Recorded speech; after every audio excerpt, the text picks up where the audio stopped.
Hey guys, I'm back just to let you know that it is, you take a look at these signs, it's the little things, right? So painting the sign, see the rust when it was kind of a white color or a beige color, just horrible, and over the years it's just gotten rusty and rusty and rusty.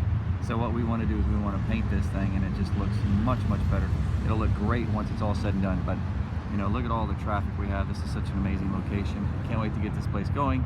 But yeah, having all these poles painted is going to make a tremendous difference, along with the sign that's going to be going with it. But yep, we are steady at it, and I'll shoot some more pictures, and just want to show you guys the progress of work. It's the little things, such as painting a pole.